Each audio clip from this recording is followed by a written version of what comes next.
Hi all government job aspirants, welcome to my YouTube channel General Studies for Government Jobs। আজ West Bengal geography second class আমি start করছি। আজকে আমাদের topic হচ্ছে West বেঙ্গলে যেসব নদ নদীগুলি আছে সেইগুলো সম্বন্ধে ফুল ডিটেলস। এই একটা ভিডিওর মধ্যে আমি ওয়েস্ট বেঙ্গল জিওগ্রাফির ওয়েস্ট বেঙ্গলের নদ নদীগুলো ফুল ডিটেলস আমরা আজকে পড়ব। ঠিক আছে, চলো স্টার্ট করা যাক। দেখো, এই নোটটি আমি একটি জিওগ্রাফি বুক থেকে পেয়েছি, সেই জন্য এটা হ্যান্ড রিটেন করিনি। খুব ভালোভাবে এই নোটটিতে দেওয়া আছে, সেই জন্য এটা আর এক্সট্রাভাবে হ্যান্ড রিটেন করিনি, কিন্তু খুব ভালো নোট এটা। দেখো, ভারতের প্রথমে একটু ডেসক্রিপশন দিয়েছে যে ভারতের অন্যতম প্রধান নদীমাতৃক রাজ্য হলো পশ্চিমবঙ্গ। আমরা সবাই জানি যে পশ্চিমবঙ্গে অনেক নদ নদী আছে। এবং দেখো, এই রাজ্যের চারপাশে জালের মতো ছড়িয়ে আছে গঙ্গা ও ব্রহ্মপুত্রের অসংখ্য উপনদী ও শাখা নদী।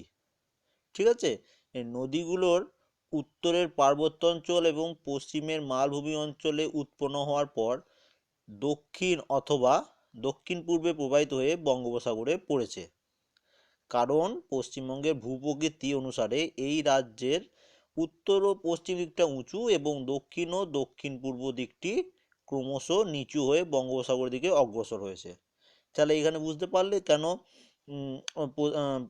পশ্চিমবঙ্গ পার্বত্য অঞ্চল এবং পশ্চিমবঙ্গের মালভূমি অঞ্চলে উৎপন্ন হওয়ার পর নদীগুলি দক্ষিণ অথবা দক্ষিণ পূর্ব দিকে প্রবাহিত হয়। একটাই কারণ পশ্চিমবঙ্গের ভূপ্রকৃতি অনুসারে এই রাজ্যের মানে পশ্চিমবঙ্গের উত্তর এবং পশ্চিম দিকটি হচ্ছে উঁচু এবং দক্ষিণ পূর্ব দিকটি হচ্ছে ক্রমশ নিচু হয়ে যাচ্ছে। সেই জন্য এগুলো সব বঙ্গোপসাগরের দিকে অগ্রসর হয়। এরপর দেখো, এই রাজ্যের মানব জীবনের অর্থনৈতিক এবং সামাজিক দৃষ্টিকোণের নদ নদীগুলির গুরুত্ব খুবই অপরিসীম। নদী নদী কাকে বলে এটা আমরা একবার দেখে নেব, কোনো ইম্পর্টেন্ট নয়, তবুও একবার দেখে নেব। প্রকৃতির জলধারার ভূমির ঢাল অনুসারে প্রবাহিত হয়ে সমুদ্র হ্রদ বা কোনো নদীতে মিলিত হলে সেই জলধারাকে নদী বলে। এবং নদ কাকে বলে না, প্রচণ্ড খরস্রোত জলপ্রবাহকে নদ বলা হয়। এবার আমরা পড়ব পশ্চিমবঙ্গের উল্লেখযোগ্য নদ নদী। দেখো, যারা ইংলিশ ভার্সনে আছো তাদের জন্য আমি ইংলিশও লিখে দিয়েছি, তাদের জন্য কোনো অসুবিধা হবে না। দেখো, ফার্স্ট হচ্ছে নদের মধ্যে যে গঙ্গার মোট দৈর্ঘ্য হচ্ছে 2530 কিলোমিটার। ইংলিশও আমি নিচে লিখে দিয়েছি এবং উপরে বাংলাতে আছে। ঠিক আছে, এবং পশ্চিমবঙ্গে ভাগীরথীর সাথে মিলিত দৈর্ঘ্য হচ্ছে মানে পশ্চিমবঙ্গে গঙ্গা নদীর দৈর্ঘ্য হচ্ছে 530 কিলোমিটার। ঠিক আছে, এবং টোটাল গঙ্গা নদীর দৈর্ঘ্য হচ্ছে 2530 কিলোমিটার। এবার একটা কথা বলে রেখি, বিভিন্ন বই বিভিন্ন ধরনের আছে, এইগুলো হচ্ছে অ্যাপ্রক্সিমেটলি এইরকম মানে দৈর্ঘ্যটা টোটাল। ঠিক আছে, কোনো বইয়ে হয়তো 32 আছে, কোথাও 35 আছে, কোথাও 28 আছে। ঠিক আছে, এরপর দেখো উৎসস্থল। গঙ্গা নদীর উৎস কোথা থেকে হয়েছে না, গাঙ্গেয় হিমবাহ থেকে। গাঙ্গেয় হিমবাহ এটাকে ইংলিশে বলা হয় গঙ্গোত্রী গ্লেসিয়ার। এবং গঙ্গা নদী কোথায় পতিত হয়েছে বঙ্গোপসাগর, বে অফ বেঙ্গলে। ঠিক আছে, তাহলে এইখানেই তোমরা একটা ভিডিওতেই পেয়ে যাচ্ছ যে নদ নদী কোথার টোটাল দৈর্ঘ্য, কোথায় উৎস এবং কোথায় পতিত হচ্ছে, এবং তার শাখা নদী উপনদী। গঙ্গা নদীর শাখা নদী বা উপনদীগুলো হচ্ছে পদ্মা, মাথাভাঙা, মাতলা, ভৈরব, জলঙ্গি, শিলাই, ইচ্ছামতি, চূর্ণী, কাঁসাই, রূপনারায়ণ। এইগুলি হচ্ছে সব গঙ্গার নদী, উপনদী অথবা শাখা নদী। ঠিক আছে, এরপর দেখো আরেকটি বিশেষ নদী যেটি হচ্ছে দামোদর। দামোদরের দৈর্ঘ্য হচ্ছে 492 কিলোমিটার। এর উৎপত্তি স্থল হচ্ছে মানে উৎস যেখান থেকে হচ্ছে সেটা হচ্ছে ছোটনাগপুরের মালভূমি, ছোটনাগপুর প্লেটু। ঠিক আছে, এটাকে ইংলিশে বলা হয় ছোটনাগপুর প্লেটু। এবং এর পতিত হচ্ছে এটি ভাগীরথী নদীতে। ঠিক আছে, এবং এর শাখা নদী বা উপনদী হচ্ছে মুন্ডেশ্বরী হচ্ছে এর শাখা নদী, এবং বরাকর, শালি, বোকারো এ হচ্ছে এর উপনদী দামোদরের। এবার দেখো নেক্সট পেজ। নেক্সট নদী হচ্ছে তিস্তা। তিস্তা নদীর মোট দৈর্ঘ্য হচ্ছে 411 কিলোমিটার। এর উৎসস্থল হচ্ছে কাংসে অথবা জেমু হিমবাহ সিকিম, কাংসে এবং অথবা জেমু গ্লেসিয়ার সিকিম, এটা ইংলিশে। ঠিক আছে, এরপরে দেখো এর প্রতিস্থল হচ্ছে পদ্মা নদী বাংলাদেশ, পদ্মা রিভার যেটি বাংলাদেশে অবস্থিত। ঠিক আছে, এবং তিস্তা নদীর শাখা নদী অথবা উপনদীগুলো হচ্ছে লাচেন, লাংচু, ডিকচু, রাংপো, সেবক, রঙিনচু, রঙ্গিত, রেলি, লিস, ঘিস, চেল, নেওড়া এবং করলা, এগুলো হচ্ছে এর শাখা নদী বা উপনদী তিস্তার। এরপর যেটা আছে সেটা হচ্ছে সুবর্ণরেখা। সুবর্ণরেখা নদীর দৈর্ঘ্য হচ্ছে 413 কিলোমিটার এবং এটির উৎপত্তি স্থল হচ্ছে ছোটনাগপুর মালভূমির পালোমো থেকে এবং এর পতিত হচ্ছে বঙ্গোপসাগর। আর এর কোনো শাখা বা উপনদী নেই। এরপর দেখো যেটা আমরা পড়বো সেটা হচ্ছে মহানদী।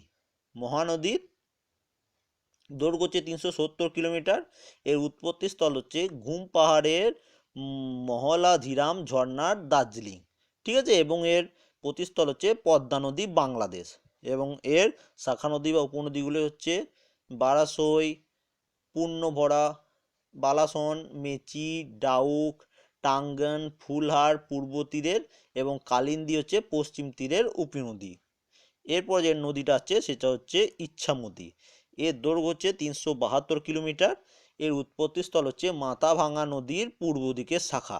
দেখো এখানে দেখো স্টার মার্ক করে দিয়েছি, এটা একজনই যারা ইংলিশ ভার্সন আছে এখানে ইংলিশে লেখা নাই বলে আমি উপরে দেখো এখানে লিখে দিয়েছি মাথাভাঙা রিভার ইস্টার্ন সাইড, একদম উপরে দেখো একটা স্টার দিয়ে রেখে দিয়েছি। সেই যাদের ইংলিশ ভার্সনে তারা এখান থেকে দেখে নিতে পারো, ঠিক আছে। এটা একটি স্টার এবং আরেকটি দেখো পরে দেখো এখানে দুটি স্টার দেওয়া আছে,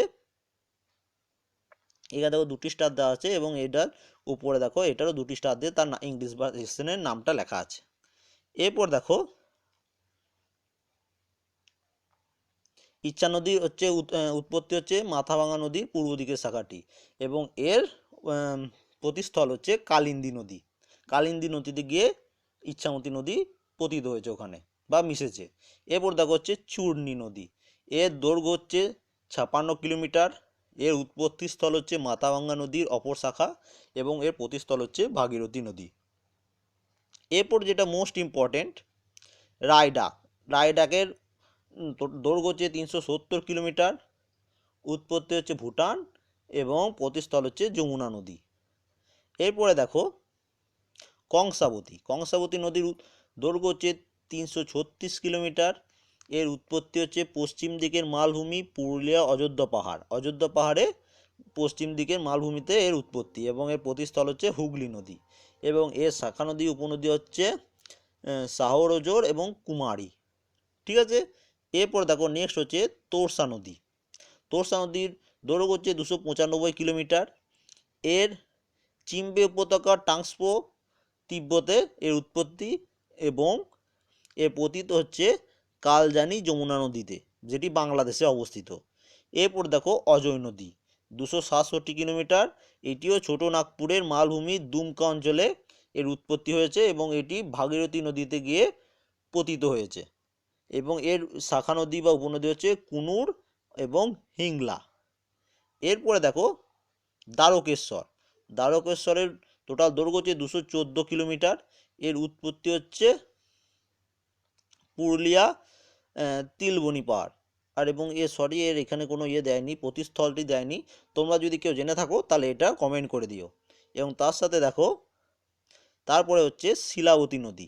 এর দৈর্ঘ্য হচ্ছে 69 কিলোমিটার এবং এর উৎপত্তি হচ্ছে পুরুলিয়া ছোটনাগপুর মালভূমি এবং এরও প্রতিস্থল দেয়নি। তোমরা পারলে যদি কেউ জেনে থাকো যে এই দ্বারকেশ্বর এবং শিলাবতী নদীর প্রতিস্থল কোথায় তাহলে তোমরা সেটা কমেন্ট করে জানিয়ে দিও এবং যারা জানো না তারা একবার কমেন্টে দেখে নিও, কেউ যদি কমেন্ট করে থাকে তাহলে তোমরা সেখান থেকে পেয়ে যাবে এটা, ঠিক আছে।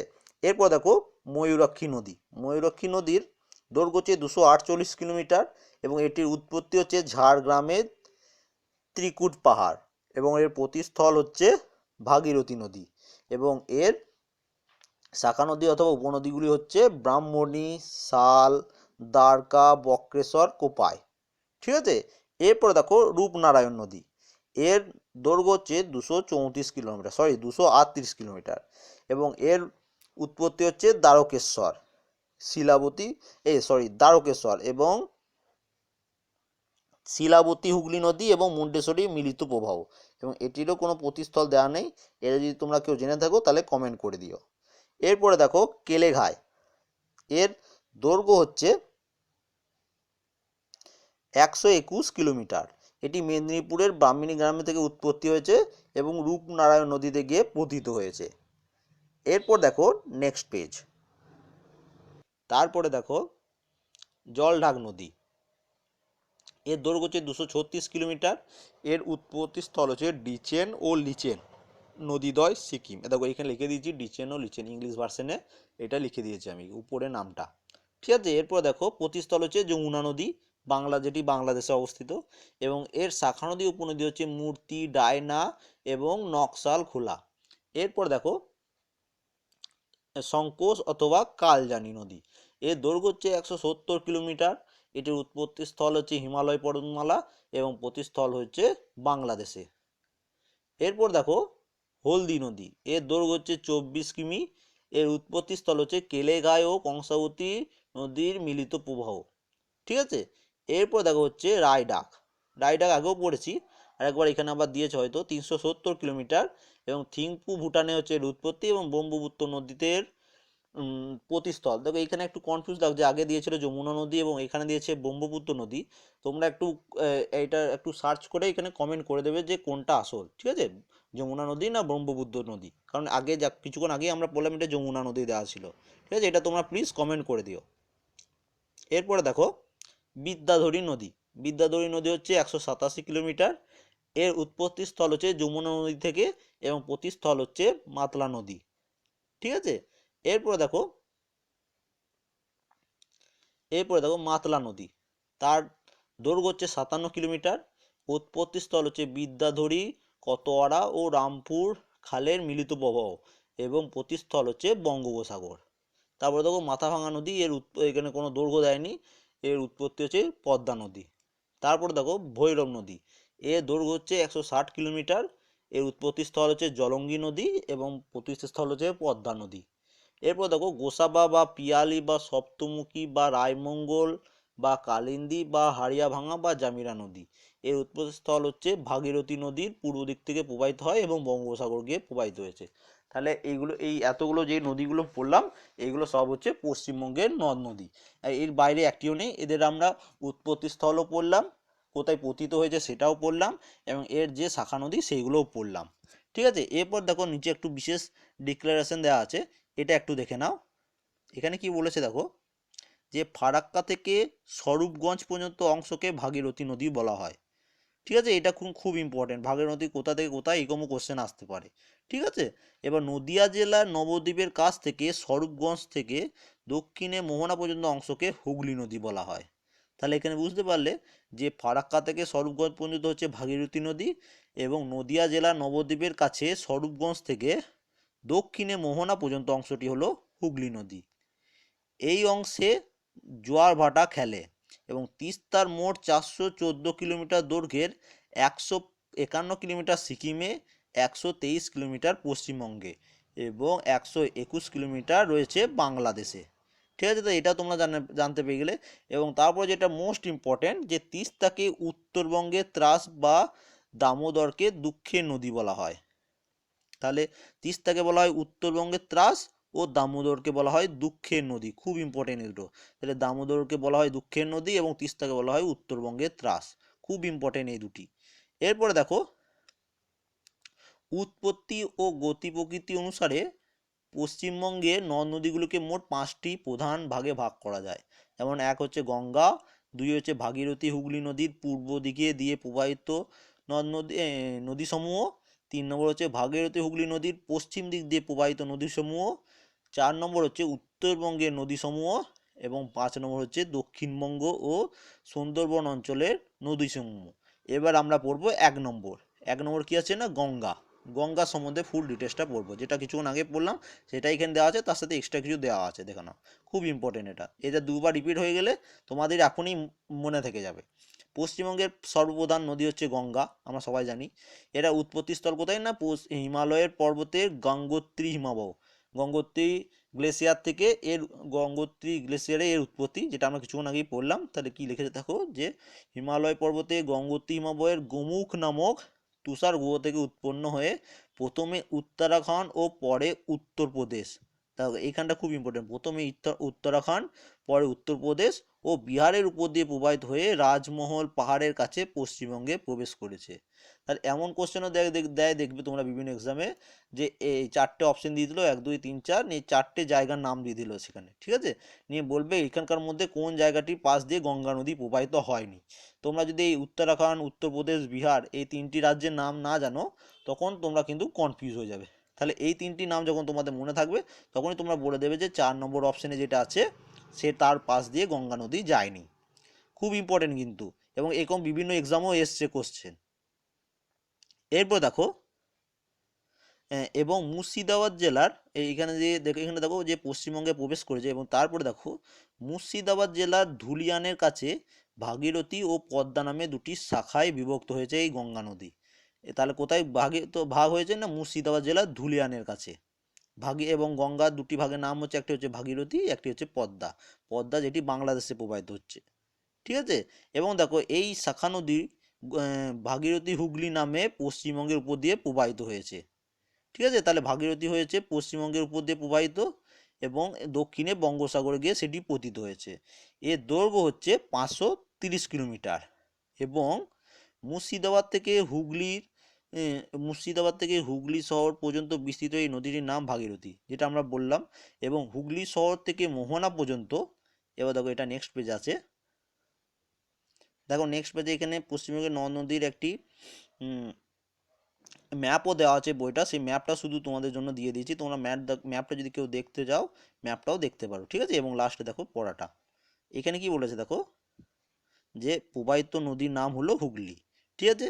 এবং ভাগীরথীর হুগলি নদীর পশ্চিমবঙ্গে গঙ্গা নামে পরিচিত। আর পদ্মা নামক প্রধান শাখাটি দক্ষিণ পূর্ব দিকে প্রবাহিত হয়ে প্রতিবেশী দেশ বাংলাদেশে প্রবেশ করেছে। মানে গঙ্গার বাংলাদেশে যখন প্রবাহিত হয় তখন তার নাম হয়েছে পদ্মা।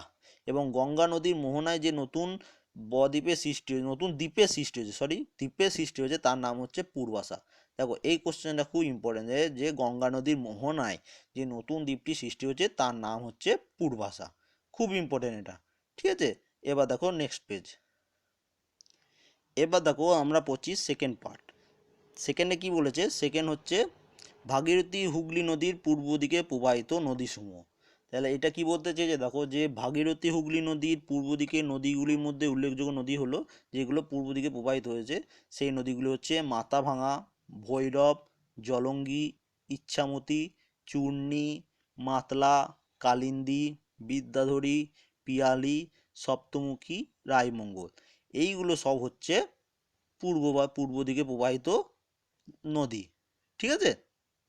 এবং এই নদীগুলোর বেশিরভাগ গঙ্গা পদ্মার শাখা নদী, বুঝতে পেরেছো। এবং এদের মধ্যে বাংলাদেশে পদ্মা নদী থেকে উৎপন্ন হয়ে পশ্চিমবঙ্গে প্রবেশ করেছে মাথাভাঙা, ভৈরব ও জলঙ্গি নদী। দেখো তাহলে এই 3টি নদী এর উৎপত্তি কোথায় না, বাংলাদেশের পদ্মা নদী থেকে এদের উৎপত্তি, এবং উৎপন্ন হয়ে এরা পশ্চিমবঙ্গে প্রবেশ করেছে মাথাভাঙা, ভৈরব এবং জলঙ্গি, এই 3টি নদী। এবার দেখো মাথাভাঙা নদীটি 2টি শাখায় বিভক্ত হয়েছে। একটি শাখা ইচ্ছামতি নামে দক্ষিণ দিকে অগ্রসর হয়ে কালিন্দী নদীর সঙ্গে মিলিত হয়েছে, এবং অপর শাখাটি চূর্ণী নামে ভাগীরথী হুগলি নদীতে মিলিত হয়েছে। তাহলে এটাও তোমরা বুঝে গেলে। এবং আরেকটি দেখো, যে বিদ্যাধরী নদীটি দক্ষিণ দিকে প্রবাহিত হয়ে মাতলা নদীর সাথে মিলিত হয়েছে। তাহলে খুব ইম্পর্টেন্ট এখানে খুব যেগুলো ইম্পর্টেন্ট হচ্ছে সেগুলো হচ্ছে এই নদীগুলি, পূর্ব দিকে প্রবাহিত যে নদীগুলি সেগুলোর নাম এখানে সব রয়েছে। তোমাদের আর কোনো এর বাইরে কোনো একটাও নদী থাকবে না। এরপর দেখো থার্ড হচ্ছে ভাগীরথী হুগলি নদীর পশ্চিম দিক দিয়ে প্রবাহিত নদী। আর তখন পূর্ব দিকে পড়লাম, এবার পড়ো পশ্চিম দিকে কোন নদীগুলি প্রবাহিত হচ্ছে না, ভাগীরথী হুগলি নদীর পশ্চিম দিকে প্রবাহিত নদীগুলি উল্লেখযোগ্য হচ্ছে সুবর্ণরেখা, ময়ূরাক্ষী, অজয়, দামোদর, শিলাবতী, ব্রাহ্মণী, দ্বারকেশ্বর, কংসাবতী, কেলেগাই, হলদি, রূপনারায়ণ। এবং ব্যাকেরা দাও কী লেখা রয়েছে না, দ্বারকেশ্বর, শিলাবতী ও মুন্ডেশ্বরী মিলিত নাম হচ্ছে রূপনারায়ণ। তাহলে এটাও তোমরা বুঝতে পারলে যে রূপনারায়ণ নদী কোন কোন নদী মিলিত হয়েছে না, দ্বারকেশ্বর, শিলাবতী এবং মুন্ডেশ্বরী, ঠিক আছে। এরপর দেখো এগুলো হচ্ছে পশ্চিম দিকে বাহিনী নদী। এরপর দেখো কি লিখেছে না, ছোট নাগপুর মালভূমি থেকে উৎপন্ন হয়ে ময়ূরাক্ষী, অজয়, সুবর্ণরেখা ও দামোদর এবং অন্যান্য নদীগুলির উৎপন্ন হয়েছে পশ্চিমবঙ্গের পশ্চিম দিকের মালভূমি থেকে। বুঝতে পারলে? এবার দেখো এর মধ্যে কেবলমাত্র সুবর্ণরেখা নদীটি উড়িষ্যার মধ্যে দিয়ে প্রবাহিত হয়ে বঙ্গোপসাগরে পড়েছে। তাহলে এটা একটা ব্যতিক্রমের মতো। এরপরে দেখো বাকি নদীগুলি ভাগীরথী হুগলি নদীতেই মিশেছে এবং পশ্চিমের মালভূমি অঞ্চলে রাঁচি মালভূমি থেকে আলাদা করেছে সুবর্ণরেখা নদী। তাহলে এটা দেখো যে পশ্চিমের মালভূমি অঞ্চলকে রাঁচি মালভূমি থেকে আলাদা করেছে কোন নদী? না সুবর্ণরেখা নদী। খুব ইম্পর্টেন্ট এটা। এবং এই সকল নদী বৃষ্টির জলে পুষ্ট হয়, ফলে সারা বছরে সমান জলপ্রবাহ থাকে না পশ্চিম দিকের প্রবাহ নদীগুলির মধ্যে। এরপর দেখো ফোর্থ হচ্ছে যে উত্তরবঙ্গের নদ নদী সমূহ। উত্তরবঙ্গে কোন কোন নদ নদী আছে? দেখো উত্তরবঙ্গের নদ নদীগুলোর মধ্যে প্রধান নদী হলো তিস্তা, মহানন্দা। মহানন্দা কি দেখো ব্যাকেটে লিখে দিয়েছে। এখানে দেখো কি বলেছে প্যাকেটে, যে দার্জিলিংয়ে ঘুম পাহাড়ের কাছ থেকে উৎপন্ন হয়ে বাংলাদেশে প্রবেশ করে পদ্মা নদীতে মিশেছে কে? না মহানন্দা নদীটা। এবং দেখো তোষা, জলঢাকা কোথায় উৎপন্ন? এখানে দেখে দিয়েছে দেখো ব্যাকেটে, যে ভুটানের বিদাং হ্রদ থেকে উৎপন্ন হয়ে বাংলাদেশে প্রবেশ করেছে। এই বইটি খুবই ভালো, ঠিক আছে, এবং খুব ভালোভাবে তোমাদের নোটটা দেওয়া আছে। সংকোষ, কালজানি, রায়ডাক, এইগুলি হচ্ছে উত্তরবঙ্গের নদ নদী। তাহলে আরেকবার উত্তরবঙ্গের নদ নদীগুলো আরেকবার নাম দেখে নিই না। তিস্তা, মহানদী, তোরসা, জলঢাকা, সংকোষ, কালাজানি, রায়ডাক, এইগুলি হচ্ছে উত্তরবঙ্গের নদ নদী। এই অঞ্চলের অন্যান্য নদীগুলি হলো বালাসন, মেচি, লিস, আত্রাই, পূর্ণবর্বা, ঘিস, মূর্তি এবং রঙ্গিত প্রভৃতি। এগুলো তো ইম্পর্টেন্ট না, এই প্রথম কাজ যেগুলো বললাম সেটা হচ্ছে খুব ইম্পর্টেন্ট। এরপর দেখো হিমালয় পর্বত থেকে সৃষ্ট এই নদীগুলো তাদের খরস্রোতার সাহায্যে গভীর গিরিখাতে কেটে উত্তর থেকে দক্ষিণে প্রবাহিত হয়েছে এবং এই সব নদীগুলি উত্তরে হিমালয় পর্বত থেকে উৎপন্ন হয়ে দার্জিলিং, জলপাইগুড়ি, কোচবিহার জেলার উপর দিয়ে প্রবাহিত হয়ে দক্ষিণে বাংলাদেশে প্রবেশ করেছে। এবং উত্তরবঙ্গের সবচেয়ে গুরুত্বপূর্ণ নদী হলো তিস্তা। একে ত্রাসের নদী বলা হয়। কিছুক্ষণ আগে আমরা পড়েছি যে ত্রাসের নদী কাকে বলা হয়? না তিস্তা। এবং এটি উত্তরবঙ্গের নদী, খুব ইম্পর্টেন্ট। এরপর দেখো উত্তরবঙ্গের নদ নদীগুলো হিমবাহের তুষার গলা জল দ্বারা পুষ্ট হওয়ার ফলে খরস্রোতা এবং সারা বছরই জল থাকে। বর্ষাকালে কোনো কোনো নদীতে জলোচ্ছ্বাসের ফলে বিধ্বংসী বন্যাও দেখা যায়। তাহলে উত্তরবঙ্গের নদ নদীগুলো হচ্ছে বরফ গলা জলের পুষ্ট নদী। এরপর দেখো আমরা যেটা 5 নম্বর লাস্ট, দক্ষিণবঙ্গ এবং সুন্দরবন অঞ্চলের নদীসমূহ। দক্ষিণবঙ্গ ও সুন্দরবন অঞ্চলের উল্লেখযোগ্য নদ নদীগুলো হচ্ছে গোসাবা, বিদ্যাধরী, মাতলা, ইচ্ছামতি, পিয়ালি, সপ্তমুখী, রায়মঙ্গল, কালিন্দী প্রভৃতি। প্রত্যেকটি নদী দক্ষিণ দিকে প্রবাহিত হয়ে বঙ্গোপসাগরে গিয়ে পতিত হয়েছে, ঠিক আছে। এবং বঙ্গোপসাগরে পতিত হওয়ার জন্য মাতলা, ইচ্ছামতি, হাড়িয়াভাঙ্গা, সপ্তমুখী, জামিরি প্রভৃতি নদীগুলি জোয়ার জলে পুষ্ট এবং এদের জল লবণাক্ত হয়। এই সকল নদীর মোহনায় বহু বদ্বীপ বা খাড়ি সৃষ্টি হয়েছে। তাহলে আমরা এই 5টা পড়ে নিলাম। পশ্চিমবঙ্গে যে সমস্ত নদ নদী আছে সেটি 5 ভাগে বিভক্ত, কি কি সেটাও পড়ে নিলাম। এরপর দেখো আর একটা খুব ইম্পর্টেন্ট, পশ্চিমবঙ্গের বাঁধ ও জলধারা, এগুলো একটু খুব ইম্পর্টেন্ট, এটাও দেখে নাও। ফারাক্কা বাঁধ, এর দৈর্ঘ্য হচ্ছে এটি স্থাপিত হয়েছে 1974 সালে এবং এর দৈর্ঘ্য হচ্ছে 2240 মিটার, ঠিক আছে। এবং এটি গঙ্গা নদীর উপর এটি অবস্থিত এবং যে জেলায় অবস্থিত সেটা হচ্ছে ফারাক্কা, মুর্শিদাবাদ। তারপরে দেখো দুর্গাপুর বাঁধ বা ডিভিসি, এর স্থাপিত হয়েছে 1964 সালে। এর দৈর্ঘ্য হচ্ছে 692 মিটার এবং উচ্চতা হচ্ছে 11.5 মিটার এবং এটি দামোদর নদীর উপর অবস্থিত এবং এটি দুর্গাপুরের জেলায় অবস্থিত, যেটি বর্ধমান জেলার মধ্যে পড়ছে দুর্গাপুরটি। এবার দেখো মাইথন বাঁধ, এটির স্থাপিত হয়েছিল 1957 সালে এবং এর দৈর্ঘ্য হচ্ছে 4789 মিটার এবং উচ্চতা হচ্ছে 50 মিটার এবং এটি দামোদর নদী বরাবরে অবস্থিত এবং এটি ধানবাদ ঝাড়খণ্ড জেলায় অবস্থিত। তারপর দেখো তিলপাড়া বাঁধ, এটি 1955 সালে স্থাপিত হয়েছিল। এর দৈর্ঘ্য হচ্ছে 309 মিটার এবং উচ্চতা হচ্ছে 47 মিটার। এটি ময়ূরক্ষী নদীর ওপর অবস্থিত এবং এটি বীরভূম জেলায় অবস্থিত। এরপর দেখো ম্যাসেঞ্জার ড্যাম, আর এর অপর নাম দেওয়া হচ্ছে কানাড়া বাঁধ।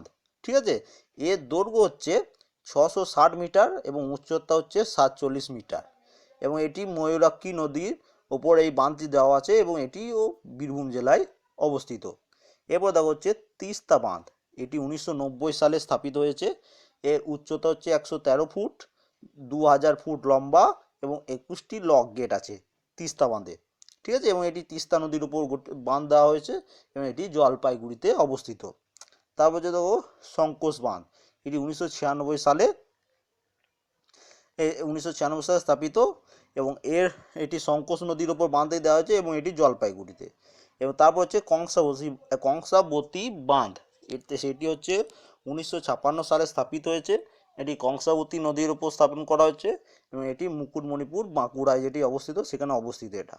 তারপর হচ্ছে হির বাঁধ, এটি বাঁকুড়ায় অবস্থিত। ঠিক আছে, তারপরে পাঞ্চেত বাঁধ, এটি দামোদর নদীর উপর বাঁধটি দেওয়া হয়েছে এবং এটি পুরুলিয়ায় অবস্থিত। এরপরে দেখো তিলাই বাঁধ, যেটি বরাকরের বর্ধমান জেলায় অবস্থিত। তারপর দেখো শাহরাজের বাঁধ, এটি হচ্ছে কংসাবতী নদীর ওপর বাঁধটি দেওয়া হচ্ছে, সেটি পুরুলিয়ায় অবস্থিত। এবং দেখো আরেকটি দেওয়া হচ্ছে শাহরাজর হচ্ছে কংসাবতী নদীর উপনদীর নাম। এবং সব এই লাস্টে যেটা আমরা পড়বো পশ্চিমবঙ্গের সেচ ব্যবস্থা, দামোদর পরিকল্পনা, এটি সংশ্লিষ্ট জমির পরিমাণ হচ্ছে 4.75 লক্ষ, যেটি বর্ধমান, বাঁকুড়া, হাওড়া, হুগলি জেলা নিয়ে অবস্থিত। তারপর দেখো ময়ূরাক্ষী পরিকল্পনা, এটি 2.51 লক্ষ সংশ্লিষ্ট জমির পরিমাণ, ঠিক আছে, এত হেক্টর। বীরভূম, বর্ধমান, বাঁকুড়া জেলা নিয়ে এটা আছে। আর সবাই লাস্টে যেটা হচ্ছে কংসাবতী পরিকল্পনা, এটি হচ্ছে 3.68 মানে 3.68 লক্ষ এবং হেক্টর। ঠিক আছে, এবং এটি বাঁকুড়া পুরুলিয়ায় জেলা নিয়ে অবস্থিত। আজ এই পর্যন্তই। আশা করি তোমাদের ভিডিওটি ভালো লেগেছে। যদি ভালো লেগে থাকে প্লিজ লাইক করবে এবং কমেন্ট করে জানাবে কেমন লাগলো। যদি কিছু ভুল বলে থাকি সেগুলোও কমেন্ট করে দেবে এবং যে দুটি কোশ্চেন আমি তোমাদের করেছি দেখবে পড়ার সময়, সেই দুটি কোশ্চেনেরও অ্যান্সার তোমরা যদি জানা থাকে তোমরা প্লিজ কমেন্ট করে দেবে, তাহলে সেটা তোমাদের সবার হেল্প হবে। আমার চ্যানেলে যারা নতুন তারা প্লিজ সাবস্ক্রাইব করে নেবে, তাহলে আমি যখনই ভিডিও আপলোড করব তোমরা সাথে সাথে পেয়ে যাবে। এবং যারা এখনও টেলিগ্রাম চ্যানেল জয়েন করনি তারা এই ভিডিও ডেসক্রিপশনে টেলিগ্রাম চ্যানেলের লিঙ্ক দেওয়া আছে, তারা প্লে স্টোর থেকে টেলিগ্রাম চ্যানেলটি ইনস্টল করবেন। ওটি একটি হোয়াটসঅ্যাপের মতো অ্যাপস, ওখানে আপনার ফোন নাম্বার দিয়ে আপনার অ্যাকাউন্ট খুলবেন, যেটি একদম সিকিওর। আপনার ফোন নাম্বার কেউ দেখতে পাবে না। হোয়াটসঅ্যাপে আপনার ফোন নাম্বার সবাই যেমন দেখতে পায়, টেলিগ্রামে আপনার ফোন নাম্বার কেউ দেখতে পাবে না। এবং আপনি তারপরে ওই লিঙ্কে ক্লিক করবেন, যেই লিঙ্কটা দেওয়া আছে ডেসক্রিপশনে, তাহলে ডাইরেক্ট আমার গ্রুপে চলে যাবেন।